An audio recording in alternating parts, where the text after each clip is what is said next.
Well, I'm sitting outside our retreat center. It's a beautiful sunny morning. Welcome to episode 54. Welcome to the show.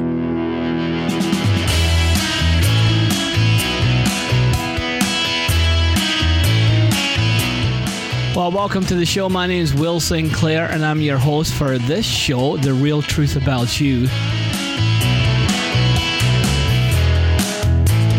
This is a show where we help you to discover your true and amazing self by getting the inside right, by getting into the depth of who you are. Because when you get the inside right, the outside takes care of itself. Okay, there's a fluff up. When you get the inside right, the outside takes care of itself. Welcome to the show.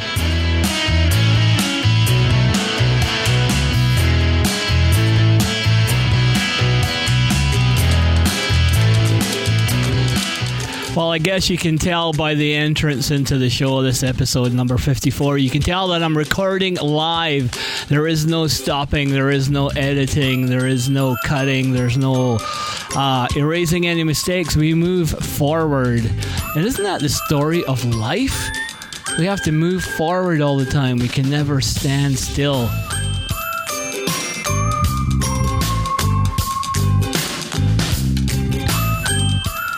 Anyway, life is a journey, and I thought I'd share a little bit of my journey with you. And because Jerry Deeney actually emailed me and he says, you know, one thing, I've been listening to your podcasts, and one thing I've really noticed that you really share a lot about is your journey in life. And life is a journey.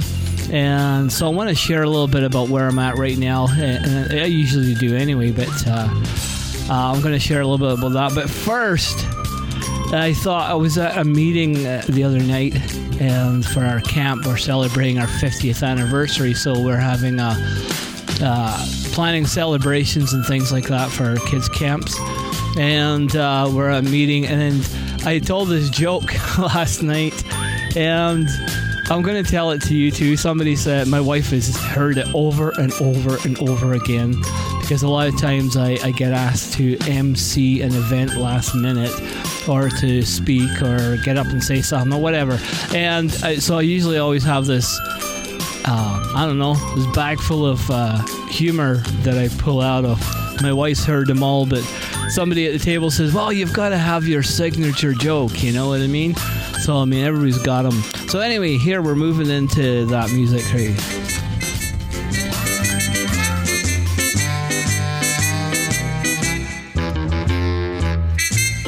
So here's this joke. So this is about three guys, and they go for a job.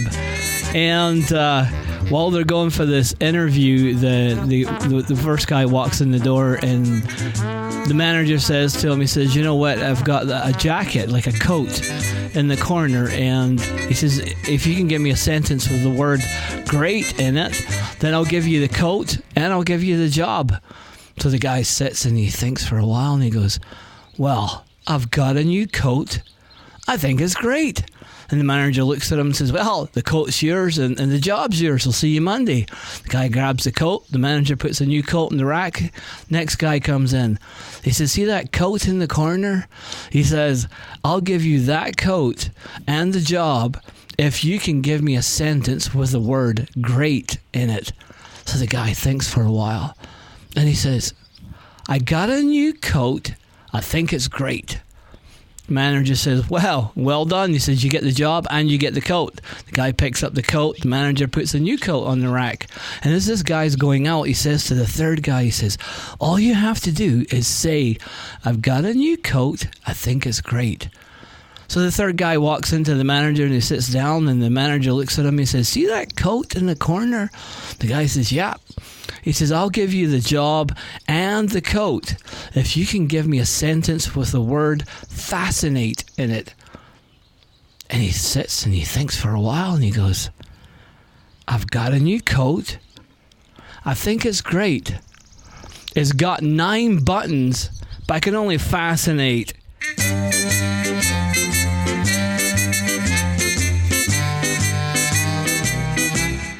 Well, that was my signature joke. I've had that one for a lot of years.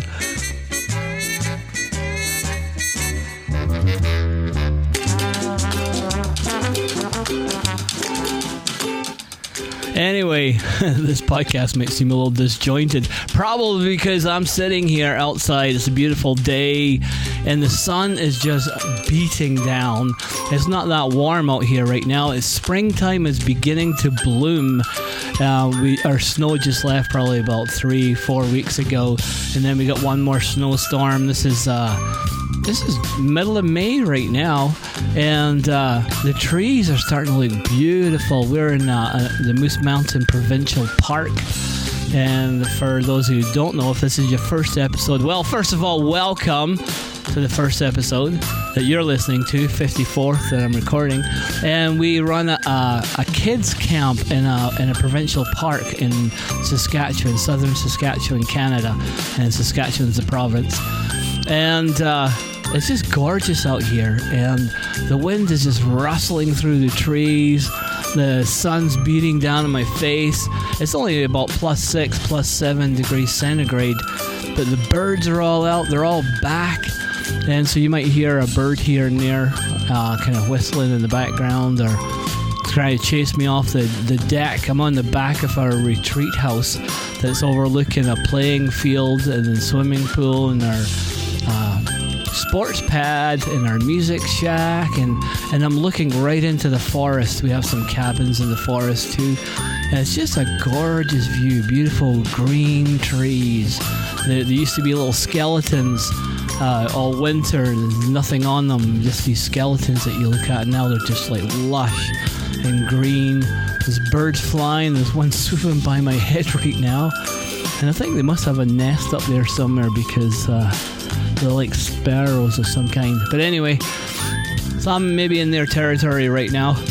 For those of you who've been following the cat story, when I talked about the cat came back, and well, we have 2 cats now, and he's found a friend. And I've also noticed that this other cat is a female, and so we're probably going to get some kittens sometime in the camp here, which is okay. It was pretty good. I mean, like the kids that come to camp is probably going to enjoy these cats that are a bit domesticated. The female though is a wild cat for sure, and because I saw her catching a squirrel, and our little cat, the male cat that we call Puddles now, is he's a little bit more timid, and so he was playing with a squirrel the other day there. And for those of you who are animal lovers and what are you doing to our poor squirrel? Sorry, but it's just nature. Anyway, he was playing with a squirrel, and then along comes a female, and I got to watch this from we have huge windows around our little house. It's a little minimalist house, but we have these huge windows that look out into the forest and into the bush, and this cat Puddles was out back playing with this deceased squirrel, and like cats do, and I thought, oh, he's starting to turn into a wild cat because he was quite domesticated even though he was an outdoor cat. And I'm looking out the window and he doesn't see me, and along comes a female, and he sheepishly retreats, and the female comes and has her meal. And I don't know if this is something they do as cats or if he's a bit on the timid side, and he still comes around looking for his his little container of food that I put out for him twice a day, and some milk sometimes, and mostly water. But anyway, and he's just he still loves his hugs and his thing, getting petted and all that kind of stuff, and he almost getting to the point where he demands it. And we had some people out here, and he was just in between their legs and all over the place, but quite domesticated. But I think he's slowly becoming accustomed to being a wild cat. And I'm pretty sure in time he's going to become a wild cat and start hunting for his own food. And the funny thing is, I saw this female cat a while back. Actually, I think she was born on the campground because there was a litter of cats, and I think she's the only one that's left. We do have a lot of coyotes and things out here, and cougars and all kinds of stuff in the bush. They don't come up very much here. You don't see them once in a while, maybe in a blue moon, but pretty safe out here. And but I saw her catch a squirrel, And it just made me think about cats and how we domesticate cats, and how when you see them and you see what they're capable of doing, you think, ooh, maybe they're not meant to be domesticated. Not that if you've got a cat that you shouldn't have a cat. I'm not saying that, but they're great pets. They look after themselves. They're not high maintenance. They eat what they need, and that's all they eat, and that kind of stuff. So anyway, I'm enjoying this little story about the cats and what's happening out here with them. And so anyway, so Puddles has got a girlfriend. Well, there you go.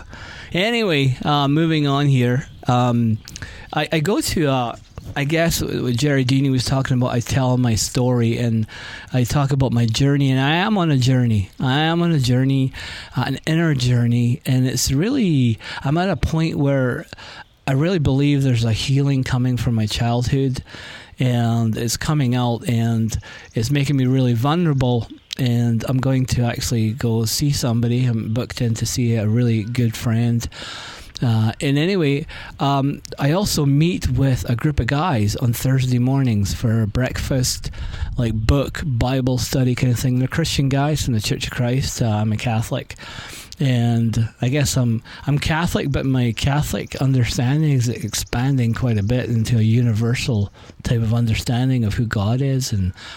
But anyway, I meet with these guys, and we're actually studying the book, The Immortal Diamond by Richard Rohr. And Richard Rohr, for those of you who may have heard me talk about before or not talk about, is he's a Franciscan priest in the United States, and he's a Catholic contemplative Catholic priest, and he's very much into the inner journey and into contemplation, meditation, and basically rebuilding the church from the ground up. And when you talk about, he's been talking about this for 30 years, and it's not stuff that the Catholic Church does not believe.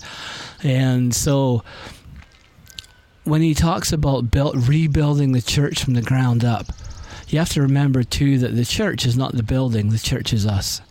Right? It doesn't matter what faith belief you come from, right? I'm talking about the church that we as Christians tend to talk about. We tend to think of it as being a building that you go to. You go to church. I watched the movie The Shack the other day, or about a month ago. And if you haven't seen it, it's worth going to see. It's got some really deep meanings in it, and it might blow your socks off in some of the things that they talk about, but in the movie. But anyway, I forgot. I forgot what I was. Oh yeah, and part of the very beginning in the movie, they're all heading to church, right? And this guy, they're kind of bustling to get out the door and get to church, like most families do on a Sunday morning, and Christian families. And the little girl says, "Why does God? If God is everywhere, why does He care if we're late for church?" It was pretty cool. It was pretty funny. But anyway, we have to remember that the church is not the building. The church is us, the people. And when Richard Rohr talks about rebuilding the church, essentially he's talking about rebuilding us and our image of God, and transforming us into the image of God. And because we have the DNA of God within us. And a lot of times we don't even realize it. We go along with our life, even when we're hospitalized, and we tend to go on with our life, and we don't realize that we have this God within us. We have God within us. And so this whole journey that I'm on of inner transformation, where when the inside gets taken care of, the outside just looks after itself, is this journey to discovering who God is. I had a very limited worldview probably of what God looked like and who He was, and I always saw God as being this old Santa Claus on a throne, just ready to lash out judgment or love or whatever, right? And since then, my image of God has changed quite dramatically to almost a non-image. Like, how can you describe something that is undescribable, that no words can describe? How can you put a face on something that is like faceless? And I say that in very general terms, right? We have, as Christians, we had Jesus Christ who came. God came and became incarnate, came in human form, so that we would have somebody in some way of relating to God in a personal and intimate way, like we do with other humans. And the things that Jesus showed us was about vulnerability. That was one of the things. And in this book that we're studying with these guys, we're talking about, we just hit the chapter 8, and it's called Intimate with Everything. And it's about how to become intimate with everything, with the universe, with other people, with God. And that unless you can be intimate and vulnerable to another person, which also includes yourself, not fooling yourself into giving yourself a false image of yourself, because we tend to do that sometimes. In fact, we probably do it most of the time. But when you can be vulnerable to someone else, when you can allow someone else to accept you for who you are, then you can allow God to accept you for who you are. Because God already does, but you don't realize that.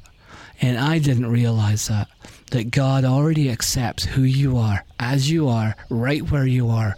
Doesn't matter what level you think you're at. And a lot of times us Christians think we're at certain levels. Oh, I'm not very holy today. I'm not very worthy today. And I used to think that way. I used to think that a sin was doing something. I went to the wrong place on the internet. You know what I mean? And used to have to buy magazines and I don't know what you call them. But anyway, you used to do things and you would think, oh, that's sinful. And, oh, I sinned today. Oh, I wasn't very great today. And Richard Rohr talks about sin is not the act of doing something that you think is wrong. That sin is your separation from God. Is when you it's never God separating God's self from you. It's always you separating yourself from God, because God is always with you. And as I'm talking here, I'm getting birds swooping down at my head here. It's pretty cool. It's just sitting out here. I have never experienced stuff like this before. I am so happy we ended up moving out here. And I think what they're trying to do is build a nest. I think they're trying to build a nest and they want me out of here.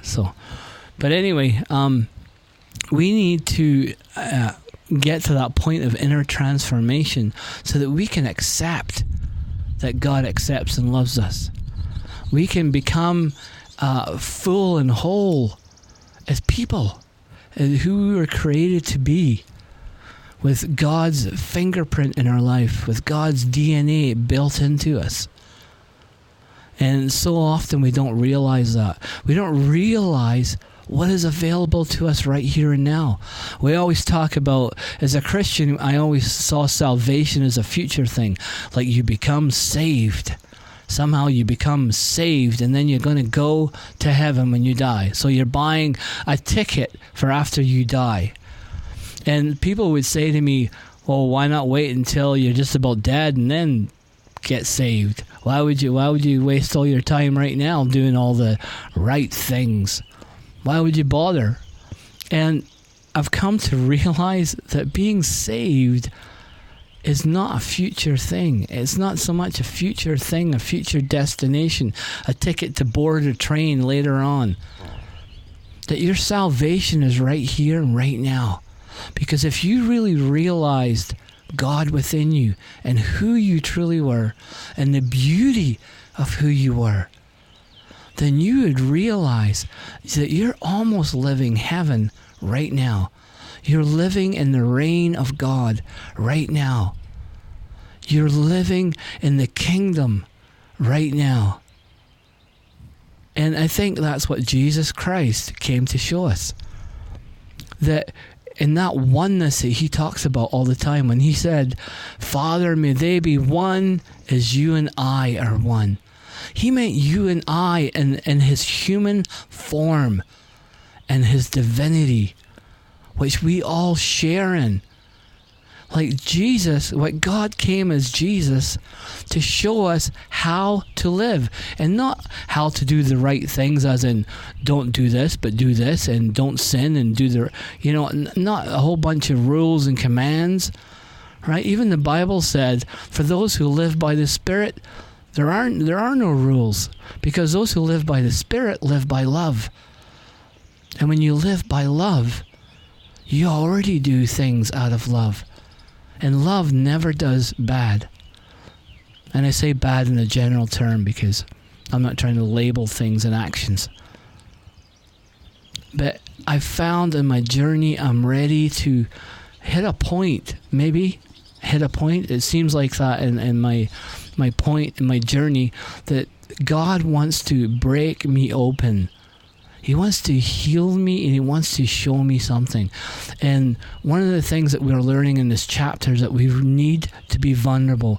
When you look at Jesus, Jesus became vulnerable up to the point of death on the cross. He became vulnerable to others. And when you become vulnerable, like when I become, I can be vulnerable with my wife, because my wife builds that safety net, that she builds that atmosphere and that environment of safety that allows me to be vulnerable.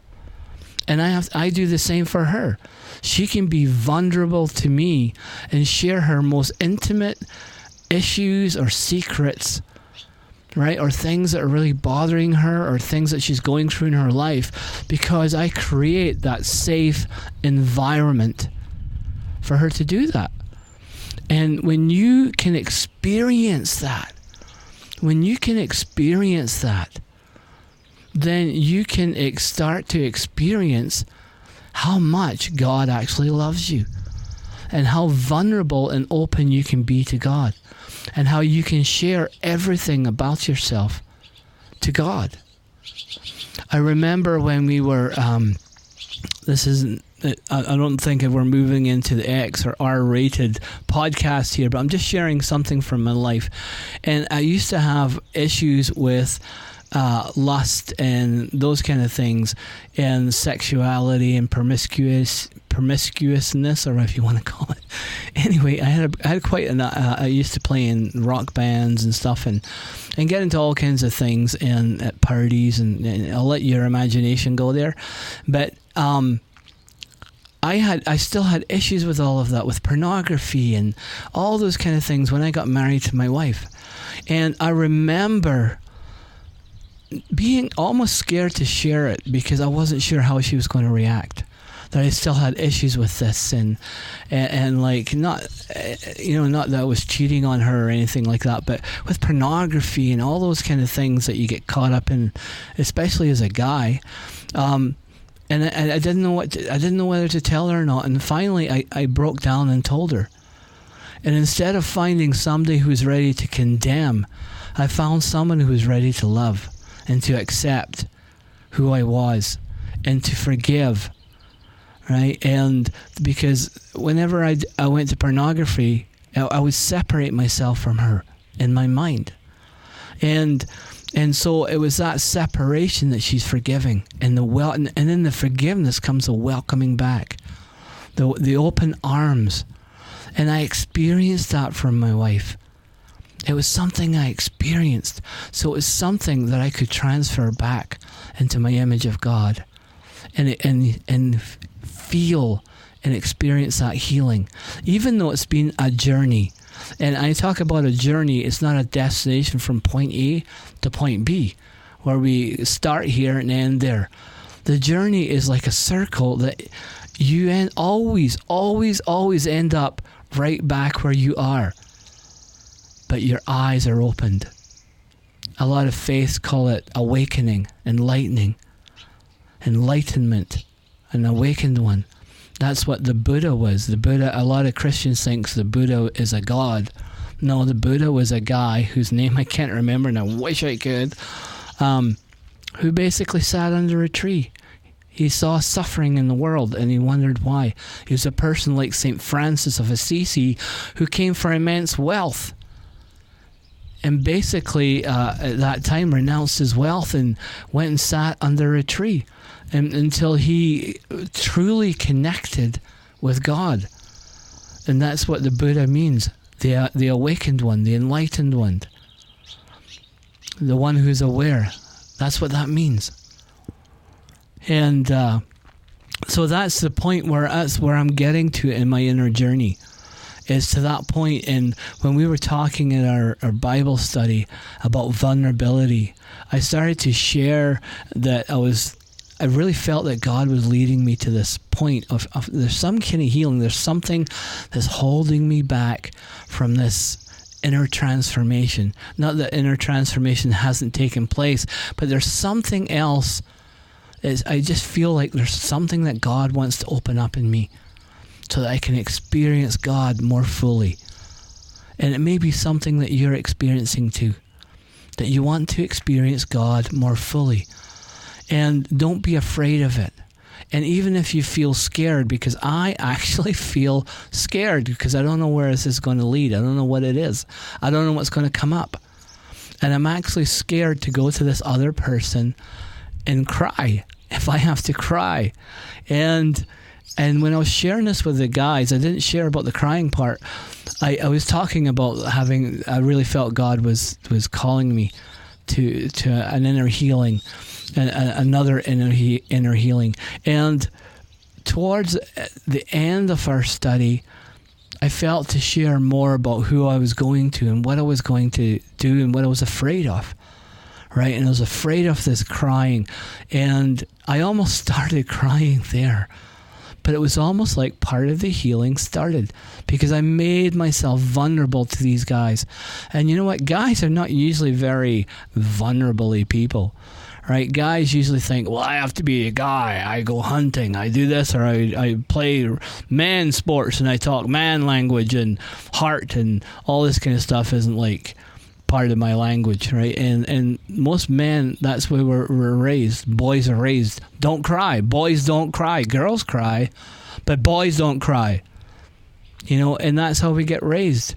Maybe that's how you were raised. Maybe as a girl you were told to stop crying. Stop crying.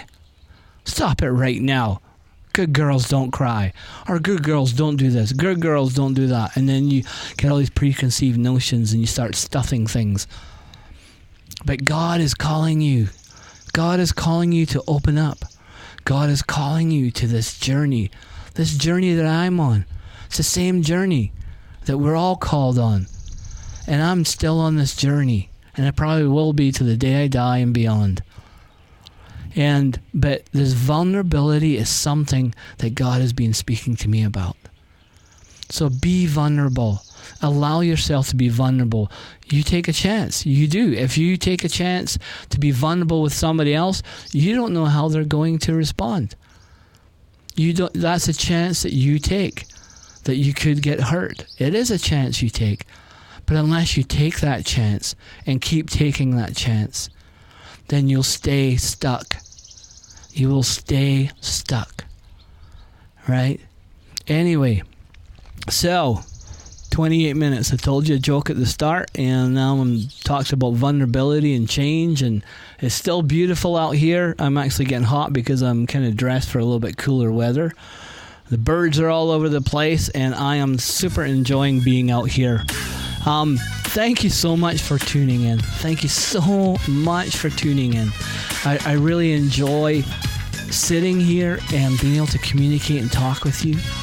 I enjoy being able to share my life with you, and that you listen, and that you sometimes email me back and say, hey, this is what I'm going through. So go to therealtruthaboutyou.com, and you can go to my contact page there and fill in a form, and get a hold of me or whatever, and share your story. I'd love to hear a bit of your story. Right? I'm not a counselor or anything like that, and I'm not going to turn around and say, well, this is what you need to do, but I'd love to hear your story. Right? I'd gladly accept that story. But you can go to therealtruthaboutyou.com. That's the website, and you can download more episodes, and I've got some other things up there like recipes and just other little bits and pieces. And stay in touch. And if you know somebody who needs this message, would you mind sharing it with them somehow? Whether you're putting on a CD or sending them the link to this episode or like some people do. They take their smartphone and they actually play it with the person while they visit. So anyway, remember that you are loved. You are loved. You are loved. And you absolutely rock.